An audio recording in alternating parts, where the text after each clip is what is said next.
Greetings, Star Warrior. And welcome to the Outer Rim. Today is the day that I am going to vanquish my oldest enemy.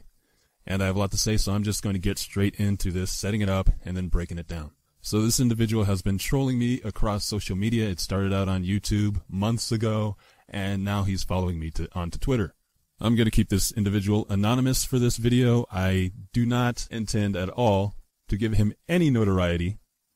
I don't have a huge YouTube channel, but it's far bigger than his, and he's going to have to work, like I did, to get any kind of notoriety at all.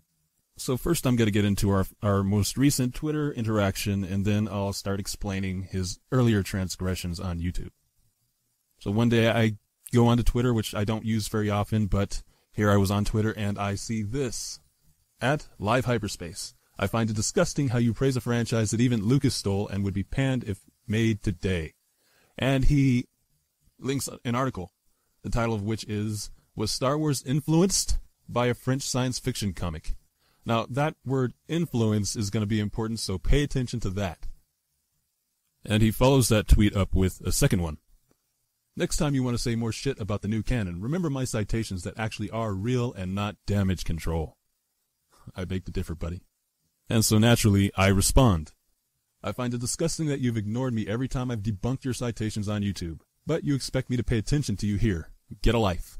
And of course, he responds. Funny, because the times I do, I never see your comments. Besides, contacting you here is much easier. You can't refute red pilling like this. And then he follows that up with, why don't you be a man and refute them here? 1, because when I started making videos, I chose my battleground, and 2, I'm definitely not going to waste my time debating in 280 characters.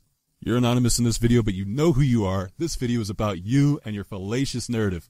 So earlier I told you all about how this guy and I go way back, and maybe we even go back to before the time that I was uploading videos about The Last Jedi. So somewhere around the 18th of December I saw The Last Jedi, and I was vocal about it online. There were other people already making videos about how terrible the movie was, and so I was posting my opinion on other people's videos. And every now and again, people would respond to what I said. And so eventually this guy comes around and he posts links about how George Lucas stole Star Wars from other people. The guy doesn't really ever make his own arguments. He doesn't put the argument in his own words. He just posts a link and lets the website do the talking for him. So around the time I start making my own videos and uploading them, I start seeing this guy's responses on my comments more and more. And it's basically just the same thing, him posting a link and then going about his way. And of course I would respond to his posts every time he would, or his links every time he posted them in one of my comments. And I would refute the validity of everything the website says, or everything he's trying to say the website says. But I would never ever get a response from the guy. So eventually I made a video about how The Last Jedi was a copy of The Empire Strikes Back. And then I started seeing this guy's links on my channel, just over and over again. And I refuted them again, and I still never got a response from this guy. And then he started posting more on my channel, but he would start, trolling other people that were making comments on my videos. Sometimes he would post the links, and sometimes he would just say stuff like fuck you and fuck off and stuff like that to my listeners. There's never any substance to anything this guy ever says. He just wants to waste your time responding to him. That was clear. Eventually, whenever I saw that link, the YouTube spam filter is always good at picking them up, so whenever I saw them, I just deleted them after that. Because clearly he was just there to waste everyone's time by spamming my videos. I just have to wonder how much time he spends per day posting links around YouTube and Twitter and social media in general on videos where people hate on The Last Jedi. But now it's time to get down to refuting his illustrious links. So the website that he seems to link to most often lets us know that Star Wars was published in 1977 and Dune was published in 1965. And the first note of comparison. Dune was primarily set on a desert planet, Arrakis. Star Wars, primarily set on a desert planet, Tatooine, and I call bullshit. Dune was about a desert planet. Star Wars was not about a desert planet. Tatooine was a planet they visited several times across 6 movies, but it wasn't about Tatooine. You see, I've read the Dune books. I own the Dune books, and I've seen Star Wars. If there was any validity to anything this guy was saying, I would admit it. Comparison number 2. Dune. Empire ruled by a shadowy background character, Padishah Emperor. Star Wars. Empire ruled by a shadowy background character, Emperor Palpatine. And I call complete BS. The Padishah Emperor is not a shadowy background character. In the beginning of Dune, the Padishah Emperor lays out his entire plan to his allies, and his enemies know he has a plan for them from the very beginning. This, folks, is not a shadowy background character. Point number 3. Dune, widely feared special Imperial troops called Sardaukar. Star Wars, widely feared special Imperial troops called Stormtrooper. Do I need to explain why this comparison is completely stupid? Historically, Imperial troops are widely feared. Historically, empires aren't necessarily passive forms of government, and in order for them to maintain rule over the different states within their empire, they need troops. And of course, they would be Imperial troops. Now, if George Lucas had used a term that was even slightly derivative of the word Sardaukar in order to describe his Imperial troops, then this guy might have a point, but Stormtrooper doesn't sound anything like Sardaukar. Next point. Dune. Protagonist set against powerful agent of the Emperor who protagonist believes killed his father, Baron Harkonnen. Star Wars. Protagonist set against powerful agent of the Emperor who protagonist believes killed his father, Darth Vader.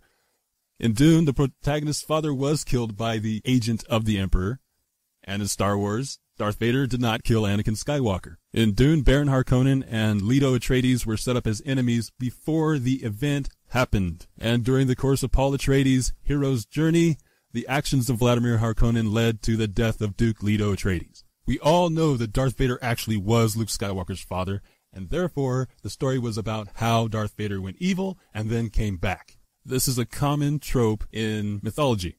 If you look at Norse mythology, at the story of Odin, Thor, Fenrir, then you see strong comparisons. So I went to Wikipedia to get the story straight. So apparently, Fenrir is the father of the wolves, and apparently he is also the son of Loki, and is foretold to kill the god Odin during the events of Ragnarok, but will in turn be killed by Odin's son. And I won't even attempt to say some of these names, but you get the idea. The point is, an agent of Loki kills Odin, and then Odin's son is set against that agent of Loki. Now, I could waste my time ranting and complaining about how Dune was inspired by Norse mythology, but there's absolutely nothing wrong with taking inspirations from one thing to another. Now, there are many more comparisons that I could debunk, but this video is getting long and I have a lot more to say about this entire subject, so I'm going to move along to another section of my argument. Now, I'm going to look at one of the more prominent inspirations for Frank Herbert's Dune, the Bible. As part of his fictional world, Frank Herbert came up with the Orange Catholic Bible, and Wikipedia says, the Orange Catholic Bible is a fictional book from the Dune universe created by Frank Herbert. Its title suggests a merging of Protestantism and Catholicism, along with many other religious traditions created in the wake of the crusade against thinking machines Herbert calls the Butlerian Jihad. The Orange Catholic Bible is the primary Orthodox religious text in the Dune universe and is described thus in the glossary of the 1965 novel Dune. But it goes further. Frank Herbert steals passages right out of the actual Bible. I kid you not. First, let's go with some of the more vague ones. The Orange Catholic Bible. Think of the fact that a deaf person cannot hear. Then what deafness may we not all possess? What senses do we lack that we cannot see and cannot hear another world all around us? What is there around us that we cannot know? The actual Bible. 2 Corinthians 4:17 through 18. For our light and momentary troubles are achieving for us an eternal glory that far outweighs them all. So we fix our eyes not on what is seen, but on what is unseen, since what is seen is temporary and what is unseen is eternal. Hebrews 11:3. By faith we understand that the universe was formed at God's command, so that what is seen was not made out of what was visible. Now, I'm not here to preach the Bible, but I'm just making comparisons here that show that there's nothing wrong with taking inspiration from one thing to another. The Orange Catholic Bible. I have been a stranger in a strange land. The actual Bible. Exodus 2, verses 22. Zipporah gave birth to a son, and Moses named him Gershom, saying, I have become a foreigner in a foreign land. The Orange Catholic Bible. A time to get and a time to lose, a time to keep and a time to cast away, a time for love and a time to hate, a time of war and a time of peace. The actual Bible. Ecclesiastes 3:7 through 8. A time to tear and a time to mend, a time to be silent, a time to speak, a time to love and a time to hate, a time for war and a time for peace. I love this next one. The Orange Catholic Bible. And I beheld another beast coming up out of the sand, and he had 2 horns like a lamb, but his mouth was fanged and fiery as the dragon, and his body shimmered and burned with the great heat, while it did hiss like a serpent. the actual Bible, Revelation chapter 13, verse 11. Then I saw a second beast coming out of the earth, and it had 2 horns like a lamb, but it spoke like a dragon. And then, of course, we have the instance where the Orange Catholic Bible copies Exodus 22:18. Thou shalt not suffer a witch to live. Am I to believe that Dune is a complete piece of shit because it took inspiration from someplace else? No, because I know that all art is doing that. But remember that word I told you to pay attention to in the beginning of this video? Influence? Let's see what Merriam-Webster has to say about that word. To affect or alter by indirect or intangible means. She attempted to influence his decision, greatly influenced by my parents. The second one says to have an effect on the condition or development of, fill in the blank. Artistically speaking, being influenced by something else is not one of the 7 deadly sins. Copying, on the other hand, well, let's see what Merriam-Webster has to say about that word. An imitation, transcript, or reproduction of an original work. Now, you could be sued for doing something like that. George Harrison was sued by the Chiffins for copying their He's So Fine with his My Sweet Lord. Fortunately for Disney, when they used The Force Awakens and The Last Jedi to copy A New Hope and The Empire Strikes Back, they're not going to sue themselves. But it goes without saying that the Disney Star Wars movies were not advertised as copies of George Lucas's creative work.